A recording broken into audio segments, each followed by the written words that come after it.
নমস্কার সবাইকে, আশা করি আপনারা সবাই ভালো আছেন।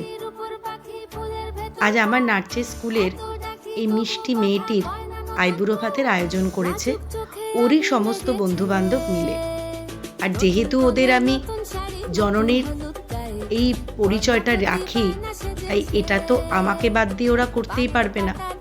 তাই যখন ওরা এই আবদারটা করলো আমার কাছে, আমিও লোভ সামলাতে পারলাম না। কারণ রোহিণীকে নিয়ে যতটুকু বলবো বড্ড ছোট বলা হয়ে যাবে। আগামী 27শে নভেম্বর ও ওর নতুন জীবনে পদার্পণ করতে চলেছে। আপনাদের সবার আশীর্বাদ আর ভালোবাসায় ওর নতুন জীবনটা একটা সুন্দর জীবনে পরিণত হয়ে উঠুক, এই কামনাই করি। কিছু মানুষ থাকে খুব অল্প সময় মনের গভীরে স্থান করে নেয়। সেই ছোট্টবেলা থেকে মা হওয়ার এই স্বাদটা আমি পেয়ে গিয়েছিলাম এই সমস্ত ছাত্রছাত্রীদের নিয়ে চলার সুবাদে। একটি সন্তানের জননী হয়ে আমি উঠতে পারিনি, হয়েছি এই হাজারো হাজারো সন্তানের জননী। তাই ওদের এই বিশেষ দিনগুলোতে যখন ওরা আমার কাছ থেকে ছেড়ে চলে যায় না, মনটা খুব খারাপ হয়ে ওঠে। আর রোহিণীকে নিয়ে তো বলার কিছুই নেই, ভীষণ মিষ্টি স্বভাবের একটা মেয়ে। আমার ভীষণ মনের কাছে খুব অল্প দিনের মধ্যে স্থান করে নিয়েছিল, শুধু আমার কেন, ওর পুরো ক্লাসের কাছে। তাই ক্লাসের প্রত্যেকটা মেয়ে যখন আমাকে বলল যে আন্টি চলো না একটা দিন ওর জন্য আমরা সুন্দর করে গড়ে তুলি, আমিও সে লোকটা সামলাতে পারলাম না। কারণ স্মৃতির পাতায় তো এই একটা দিন ধরা থাকবে। প্রতিটা সময় যখন আমার এই স্মৃতির পাতাটা খুলবো আর এটা দেখতে পাবো, তখন মনটা খারাপ হলো, কোথাও না কোথাও মনে পড়বে যে না, একটু একটা দিন একটু সময় ওকে তো আমরা দিতে পেরেছিলাম, একটু আনন্দের মধ্যে রাখতে পেরেছিলাম, ওরও ভালো লাগবে। যাই হোক, আগামী দিন ওর ভালো হোক, ঈশ্বরের কাছে এই কামনাই করি। ভালো থাকিস, ভালো রাখিস সবাইকে।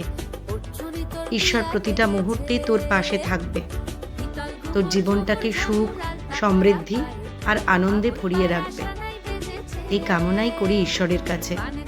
ভালো থাকিস তুই।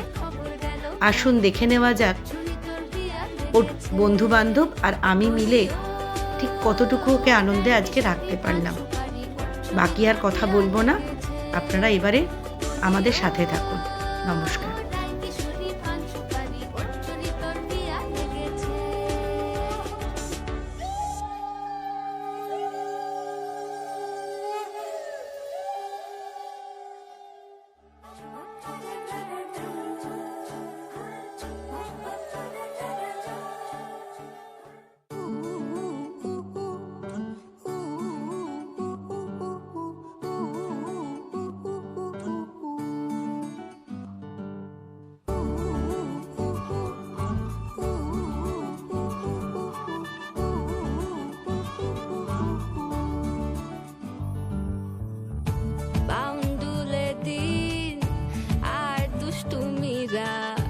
নিয়ে পৌঁছে দিক আমায় তোমার পুকুর পাড়ে, কাটবো সাঁতার, দেখবো শাওলা গাছে, রাজি হও যদি খেলা চলে তোমার জলে।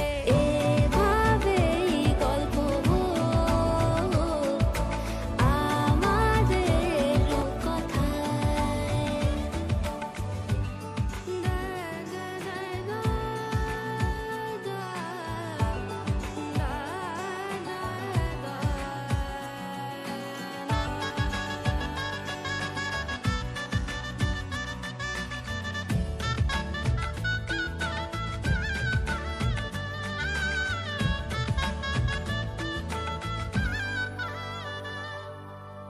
কিছুটা ছেলে মানুষই মেনেও তো ভালোবাসি, বলে কয়ে কথা দিয়ে যাও। দেখো না এনেছি সাথে মধুমাখা দিনে রাতে, আমার মনের জোছনা।